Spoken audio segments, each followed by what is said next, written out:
अंगना में तुलसा खड़ी, कन्हैया जी को प्यारी लगे। मेरे अंगना में तुलसा खड़ी, कन्हैया जी को प्यारी लगे। आओ मैया तुलसा तुम्हें टीका पहना दूँ, आओ मैया तुलसा तुम्हें टीका पहना दूँ, टीका पहना दूँ तुम्हें बिंदिया लगा दूँ। सज धज के तुलसा खड़ी, राधिका जी देखे खड़ी खड़ी। मेरे अंगना में तुलसा खड़ी, कन्हैया जी को प्यारी लगे। आओ मेरी तुलसा तुम्हें कंगन पहना दूँ, कंगन पहना दूँ तुम्हें मेहंदी लगा दूँ, कंगन पहना दूँ तुम्हें मेहंदी लगा दूँ। सज धज के तुलसा खड़ी, राधिका जी देखे खड़ी खड़ी। मेरे अंगना में तुलसा खड़ी, कन्हैया जी को प्यारी लगे। आओ मेरी तुलसा तुम्हें पायल पहना दूँ, आओ मेरी तुलसा तुम्हें पायल पहना दूँ, पायल पहना दूँ तुम्हें महावर लगा दूँ, पायल पहना दूँ तुम्हें महावर लगा दूँ। सज धज के तुलसा खड़ी, राधिका जी देखे खड़ी खड़ी। मेरे अंगना में तुलसा खड़ी, कन्हैया जी को प्यारी लगे। मेरे अंगना में तुलसा खड़ी, कन्हैया जी को प्यारी लगे। बोलिए तुलसा महारानी की जय, तुलसी माता की जय, कृष्ण भगवान की जय। हरे कृष्ण, राधे राधे। आप सभी को कार्तिक मास की हार्दिक शुभकामनाएं। भगवान विष्णु की कृपा हम सब पर यूं ही बनी रहे और वो अपने भक्तों की हमेशा रक्षा करते रहे। आइए आज के वीडियो में हम कार्तिक मास महात्म्य के दूसरे अध्याय का श्रवण करेंगे। उसके बाद श्रीमद् भगवद गीता के दूसरे अध्याय का भी श्रवण करेंगे। आइए अब कार्तिक मास महात्म्य के दूसरे अध्याय का श्रवण करते हैं। कार्तिक मास के लिए श्रेष्ठ कार्यों, तुलसी की महिमा और पूजा आराधना के बारे में इतना सुनने के पश्चात नारद जी ने ब्रह्मा जी से प्रार्थना की, हे जगत पिता, अब आप मुझे कृपा करके उस उत्तम देवता के बारे में बताएं जिसका पूजन इस माह में करना चाहिए। ब्रह्मा जी ने उत्तर दिया, हे वत्स, गंडक नदी के उत्तर की ओर गिरिजा के दक्षिण में 40 कोस की भूमि महाक्षेत्र कहलाती है। वहाँ पर शालिग्राम तथा गोमती चक्र पाए जाते हैं। इनका पूजन करने और चरणामृत लेने से मनुष्य मुक्ति को प्राप्त हो जाता है। चरणामृत लेते समय यह मंत्र उच्चारण अवश्य करना चाहिए। यह मंत्र है, ओम अकाल मृत्यु हरणम स्वर व्याधिम विनाशनम विष्णुपादोकम पीत्वा पुनर्जन्म न विद्यते। जिस गोमती चक्र में एक चक्र हो उसको सुदर्शन, जिसमें 2 चक्र हो वह नारायण, जिसमें 3 चक्र हो उसे अच्युत, जिसमें 4 चक्र हो उसे जनार्दन, जिसमें 5 चक्र हो उसे वासुदेव, 6 चक्र वाले को प्रद्युम्न, 7 चक्र वाले को सरकष्ठ, 8 चक्र वाले को नलकूवर तथा 9 चक्र वाले को व्यूह और 10 चक्र वाले को दशा अवतार कहते हैं। इनके दर्शन मात्र से मनुष्य मोक्ष को प्राप्त हो जाता है। जो भगवान के सम्मुख वीणा या वंशी बजाता है अथवा गायन करता है वह स्वयं भगवान को प्राप्त होता है। जो भगवान के आगे मृदंग बजाता है भगवान उसे सर्वप्रिय समझते हैं। जो भगवान के सम्मुख नित्य श्रद्धा से धूप जलाता है वह कभी नरकगामी नहीं होता। शंख में भरा हुआ या भगवान पर चढ़ाया हुआ जल अंगों में स्पर्श करने से संपूर्ण रोग तथा पाप नष्ट होकर मनुष्य मुक्ति को प्राप्त कर लेता है। पूजन चाहे मंत्रों द्वारा पूरे विधि विधान से किया जाए अथवा सामान्य रूप से, परंतु श्रद्धा सच्ची होनी चाहिए। पूर्ण श्रद्धा और निष्ठा से किया गया स्नान, ध्यान, पूजा पाठ और व्रत आदि ही फलदायी होता है। नारद जी स्वयं परम ज्ञानी थे। आप ब्रह्मा जी से ये सभी प्रश्न हम संसारी प्राणियों की भलाई के लिए कर रहे थे। अतः अब उन्होंने ब्रह्मा जी से पूछा, हे पितामह, अब आप कार्तिक मास में जो दीपदान किया जाता है उसका महत्व सुनाने की कृपा कीजिए।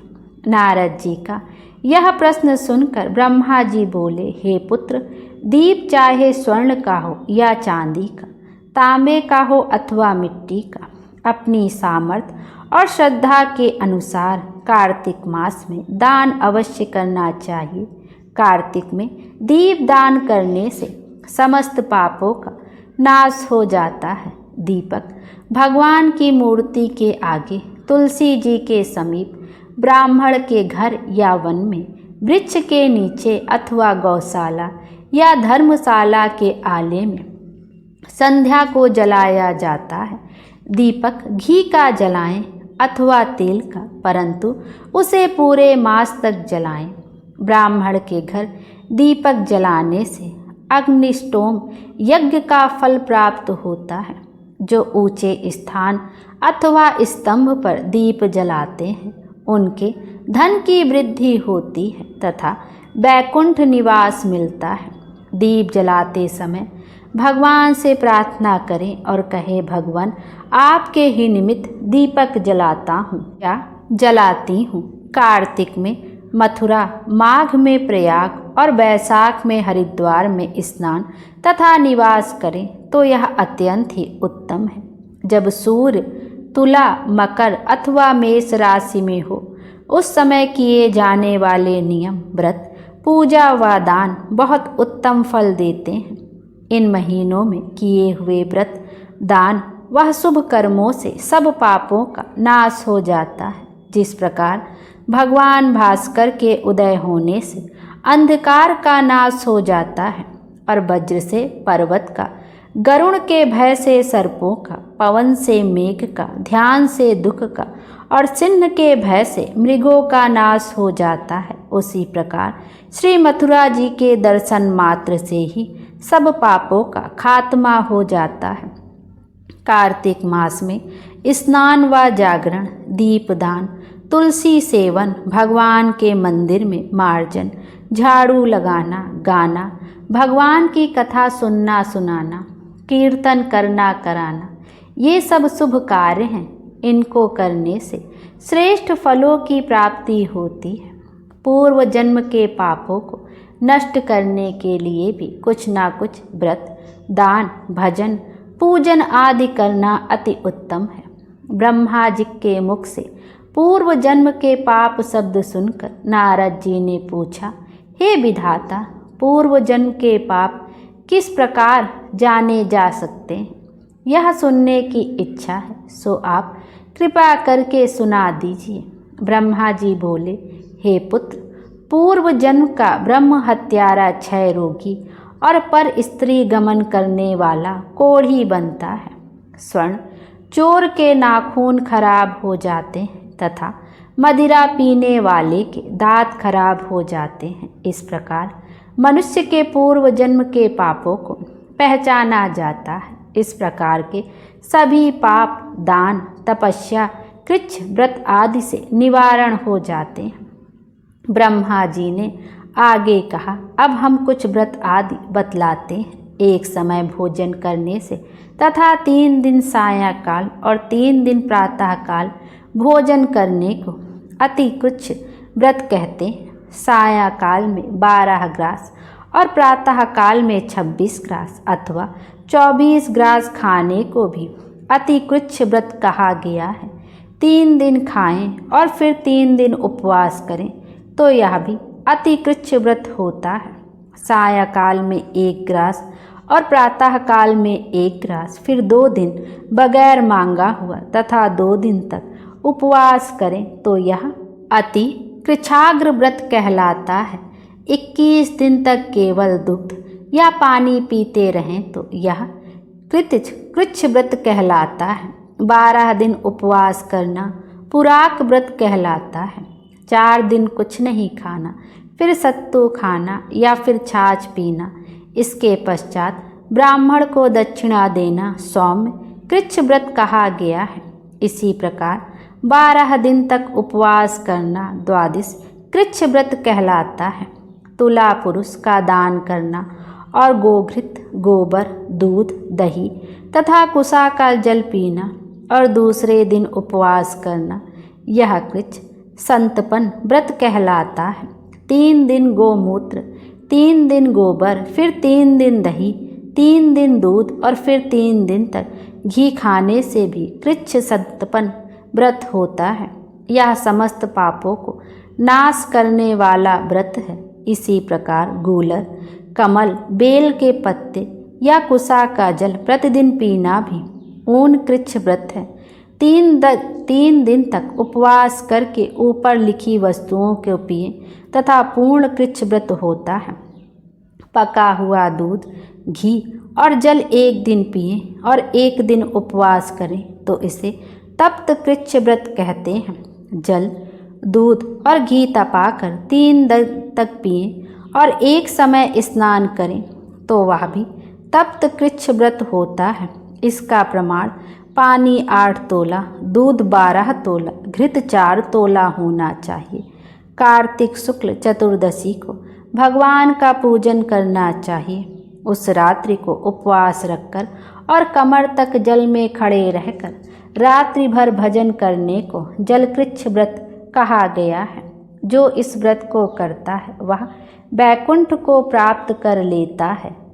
कार्तिक सुदी सप्तमी को घी खाकर फिर एकादशी को उपवास पैतामह कृच्छ व्रत कहा गया है। या पैतामह कृच्छ व्रत करके दिन में भगवान श्री कृष्ण चंद्र का पूजन करें तो करने वाला तीनों लोकों में पवित्र होकर बैकुंठ को प्राप्त कर लेता है। कार्तिक सुदी छठ से 3 दिन उपवास करने से महेंद्र कृच्छ व्रत हो जाता है। इसे करने से मनुष्य दुर्लभ बैकुंठ में वास पाता है। 3 दिन अन्न भक्षण करने और 3 दिन उपवास करने से पत्र पंचक व्रत हो जाता है। इसे वैष्णव कृच्छ व्रत कहते हैं। यदि एकम से पंचमी तक केवल दही खाएं, फिर एकादशी तथा द्वादशी को भगवान का पूजन करें तो उसे परम कृच्छ व्रत कहा गया है। इसको करने से श्वेत दीप में वास मिलता है। जो शुक्ल पक्ष की एकम से प्रतिदिन 1 ग्रास कम करता है तथा अमावस्या को कुछ नहीं खाता तो यह चंद्रायण व्रत कहलाता है। 1 ग्रास 2 तोले अर्थात 25 ग्राम के लगभग मानना चाहिए। एक बार में जितना भोजन आसानी से मुंह में आ जाए इतना ही ग्रास होना चाहिए। कृष्ण पक्ष के आदि में 14 को 5 ग्रास और फिर प्रतिदिन 1 ग्रास बढ़ाकर एक पक्ष में 240 ग्रास पूरे करने चाहिए। इसे भी चंद्रायण व्रत कहते हैं। 2 सप्ताह गाय के चारों स्तनों का दूध पिए, फिर 7 दिन तक दोनों स्तनों का दूध और फिर 6 दिन तक 1 स्तन का दूध पिए। फिर 3 दिन अन्न जल कुछ ना लेकर केवल वायु सेवन करने से सोमपान नामक व्रत पूर्ण होता है। यह व्रत समस्त पापों को नाश करने वाला है। गेहूँ तथा चावल की कांजी, दही, दूध, घी, जल और पंचगव्य तथा निम्नलिखित सब चीज़ें नियम पूर्वक कार्तिक मास में खाने से भी साप्तायक कृच्छ व्रत हो जाता है। इस व्रत को करने वाले को भी विष्णु लोक की प्राप्ति हो जाती है। बेल, पलाश, गूलर का काढ़ा और गर्म दूध पीकर एकादशी व्रत करने वाला द्वादशी को पारण करे तो निश्चय ही बैकुंठ में स्थान प्राप्त करता है। जो व्यक्ति कार्तिक सुदी सप्तमी, अष्टमी, नवमी और दशमी को जल कमल खाए, फिर एकादशी को उपवास करे तो यह लक्ष्मी व्रत कहलाता है। इस लक्ष्मी व्रत को करने वाले पर लक्ष्मी जी कृपालु बनी रहती हैं और अंत में उन्हें भगवान विष्णु के बैकुंठ लोक में वास मिलता है। प्रातः काल में 4 ग्रास और साया काल ना खाने से शिशु चंद्रायण व्रत होता है। कार्तिक सुदी 14 के ब्रह्मकूच व्रत में गौरी का पूजन करना चाहिए। इसकी विधि इस प्रकार है। गौमूत्र, गोबर, दूध, दही, घृत और कुसा का जल लेकर इन सबको मिलाकर पंचगव्य बनाएं। लाल रंग की गौ का मूत्र, श्वेत गौ का दूध, नीली गौ का दही, काली गौ का घी। यदि किसी वजह से यह ना मिल सके तो दूसरी तरह का भी पंचगव्य बनाया जा सकता है। मिलाए जाने वाली वस्तुओं की मात्रा इस प्रकार है। गौमूत्र 8 मासा ग्राम या मिलीलीटर, गोबर 19 मासा, दूध 12 मासा, दही 10 मासा, घी 8 मासा और कुसा का जल 4 मासा। गौमूत्र गायत्री मंत्र पढ़ के गंध द्वारा से गोबर पयः पृथिव्या से दूध, दही काब्रयो मंत्र से दही, तेजोमसी पढ़कर घी और दवसेति मंत्र पढ़कर कुसा का जल मिलाना चाहिए। इसको कुसा के पत्तों में रखकर विधिवत हवन करें। वेद के इन मंत्रों से आहुति देनी चाहिए। इरावती, इंद विसुविक्रमे, सरवती, मन स्तोक, सवती, इन मंत्रों से आहुति देकर बचा हुआ पंचगव्य पान करना चाहिए।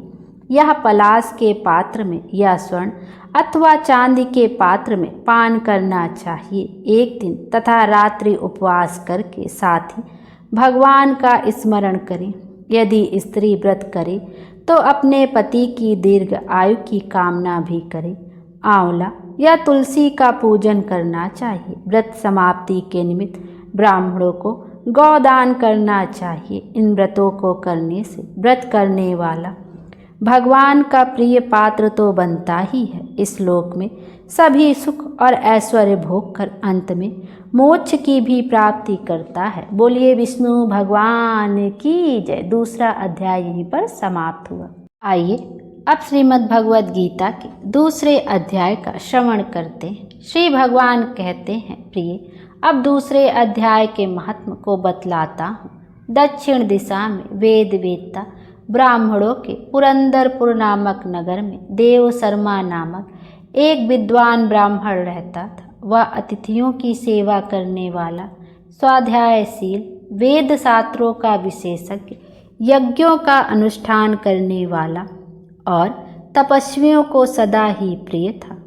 उसने उत्तम द्रव्यों के द्वारा अग्नि में हवन करके दीर्घकाल तक देवताओं को तृप्त किया, किंतु उस धर्मात्मा ब्राह्मण को कभी सदा रहने वाली शांति नहीं मिली। वे परम कल्याणमय तत्व का ज्ञान प्राप्त करने की इच्छा से प्रतिदिन प्रचुर सामग्रियों के द्वारा सत्य संकल्प वाले तपस्वी सेवा करने लगा। एक दिन इस प्रकार शुभ आचरण करते हुए उसके समक्ष एक त्यागी संत प्रकट हुए। वे पूर्ण अनुभवी, शांत चित्त थे। निरंतर परमात्मा के चिंतन में संलग्न होकर वे सदा आनंद विभोर रहते थे। उन नित्य संतुष्ट तपस्वी संत को शुद्ध भाव से प्रणाम करके देव शर्मा ने पूछा, महात्मन, मुझे सदा रहने वाली शांति कैसे प्राप्त होगी? तब उन आत्मज्ञानी संत ने कहा, ब्राह्मण, सौपुर ग्राम का निवासी मित्रवान जो बकरियों का चरवाहा है, तुम्हें वही उपदेश देकर यह सुनकर देव शर्मा ने महात्मा के चरणों की वंदना की और सौपुर ग्राम के लिए चल दिया। समृद्धशाली सौपुर ग्राम में पहुंचकर उसने उत्तर भाग में एक विशाल वन देखा। उसी वन में नदी के किनारे एक शिला पर मित्रवान बैठा था। उसके नेत्र आनंद से निश्चल हो रहे थे। वह आपलक दृष्टि से देख रहा था। वह स्थान आपस का स्वाभाविक बैर छोड़कर एकत्रित हुए परस्पर विरोधी जंतुओं से घिरा था। वहाँ उद्यान में मंद मंद वायु चल रही थी। मृगों के झुंड शांत भाव से बैठे थे और मृत्यवान दया से भरी हुई आनंद विभोर दृष्टि से पृथ्वी पर मानो अमृत छिड़क रहा था। इस रूप में उसे देखकर देव शर्मा का मन प्रसन्न हो गया। वे उत्सुक होकर बड़ी विनय के साथ मित्रवान के पास गए। मित्रवान ने भी अपने मस्तक को झुकाकर देव शर्मा का सत्कार किया। तदंतर विद्वान ब्राह्मण देव शर्मा अनन्य चित्त से मित्रवान के समीप गया और जब उसके ध्यान का समय समाप्त हो गया तब देव शर्मा ने पूछा, महाभाग, मैं आत्मा का ज्ञान प्राप्त करना चाहता हूँ।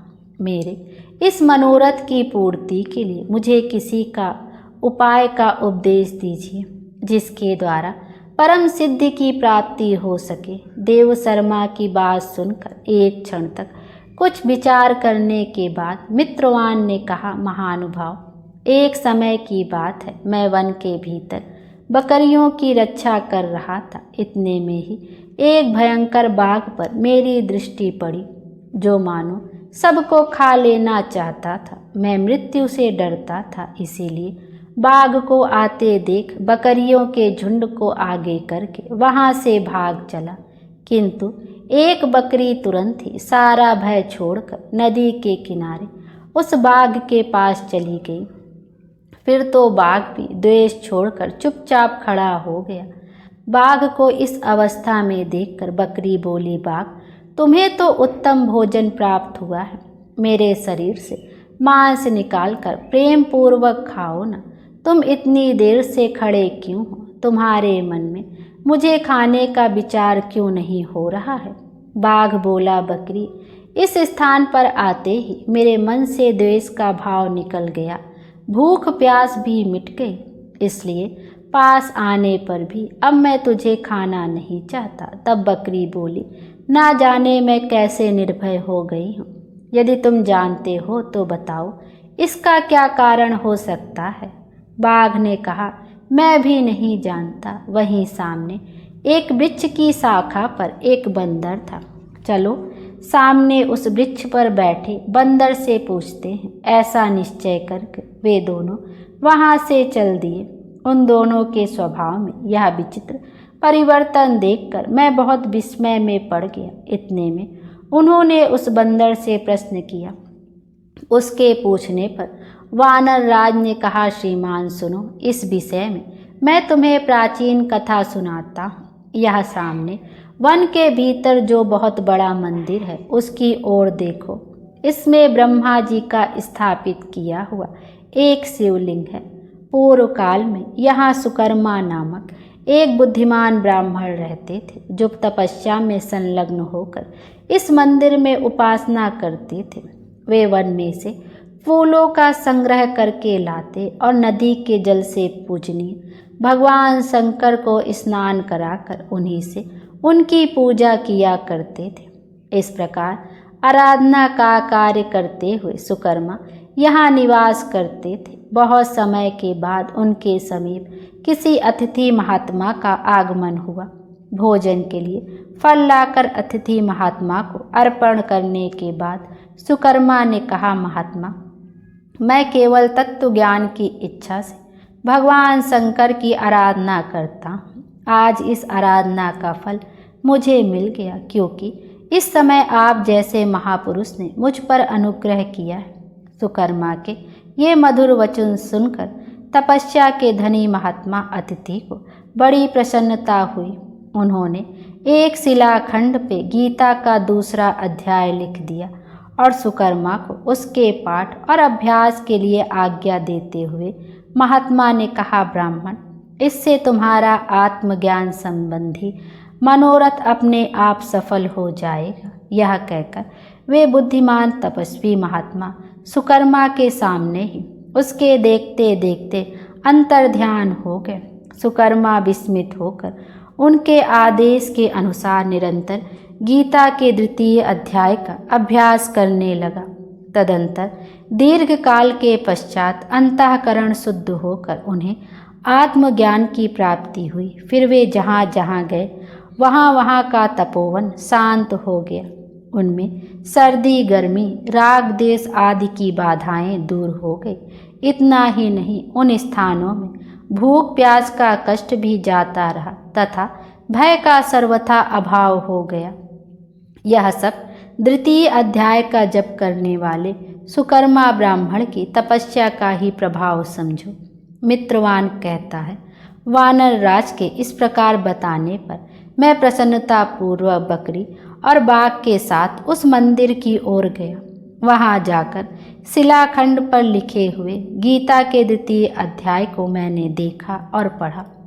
उसी का अध्ययन करने से मैंने तपस्या का पार पा लिया है। अतः भद्र पुरुष, तुम भी सदा द्वितीय अध्याय का ही अध्ययन किया करो। ऐसा करने पर मुक्ति तुमसे दूर नहीं रहेगी। श्री भगवान कहते हैं, प्रिय मित्रवान के इस प्रकार आदेश देने पर देवशर्मा ने उसका पूजन किया और उसे प्रणाम करके पुरंदरपुर की राह ली। वहाँ किसी देवालय में पूर्वोक्त आत्मज्ञानी महात्मा को पाकर उन्होंने यह सारा वृतांत निवेदन किया और सबसे पहले उन्हीं से द्वितीय अध्याय को पढ़ा। उनसे उपदेश पाकर शुद्ध अंतःकरण वाले देवशर्मा प्रतिदिन बड़ी श्रद्धा के साथ द्वितीय अध्याय का अध्ययन करके ब्रह्म ज्ञान में लीन होकर परम पद को प्राप्त हुआ। बोलिए विष्णु भगवान की जय। दूसरा अध्याय यहीं पर समाप्त हुआ। आइए अब कुंज बिहारी जी की आरती का भी श्रवण करते हैं। आरती कुंज बिहारी की, श्री गिरधर कृष्ण मुरारी की। आरती कुंज बिहारी की, श्री गिरधर कृष्ण मुरारी की। गले में बैजंती माला, बजावे मुरली मधुर बाला। श्रवण में कुंडल झलकाला, नंद के नंद श्री आनंद कंद। मोहन ब्रिज चंद राधिका रमण बिहारी की, श्री गिरधर कृष्ण मुरारी की। आरती कुंज बिहारी की, श्री गिरधर कृष्ण मुरारी की। गगन सम अंग कांति काली, राधिका चमक रही आली। लतन में ठाड़े बनमाली, भ्रमर सी अलक कस्तूरी तिलक। चंद्र सी झलक ललित छवि श्यामा प्यारी की, श्री गिरधर कृष्ण मुरारी की। आरती कुंज बिहारी की, श्री गिरधर कृष्ण मुरारी की। कनक में मोर मुकुट बिलसे, देवता दर्शन को तरसे। गगन सो सुमन रसी बरसे, बजे मुरचंग मधुर मृदंग। ग्वालिन संग अतुल रति गोप कुमारी की, श्री गिरधर कृष्ण मुरारी की। आरती कुंज बिहारी की, श्री गिरधर कृष्ण मुरारी की। जहाँ ते प्रकट भई गंगा, कलश कलिहारिणी श्री गंगा। सकल मलहारिणी श्री गंगा, स्मरण ते होत मोह भंगा। बसी शिव शीस जटा के बीच, हर अघ कीच चरण छवि श्री बनवारी की, श्री गिरधर कृष्ण मुरारी की। आरती कुंज बिहारी की, श्री गिरधर कृष्ण मुरारी की। चमकती उज्ज्वल तट रेणु, बज रही वृंदावन बेनु। चहु दिशि गोपी ग्वाल धेनु, हसत मृदु मंद चांदनी चंद। कटत भाव फंद टेर सुन दीन भिखारी की, श्री गिरधर कृष्ण मुरारी की। आरती कुंज बिहारी की, श्री गिरधर कृष्ण मुरारी की। आरती कुंज बिहारी की, श्री गिरधर कृष्ण मुरारी की। बोलिए कृष्ण भगवान की जय। भगवान कृष्ण हम सब की मनोकामना पूर्ण करें और हमारे जीवन को खुशियों से भर दें। Thank you.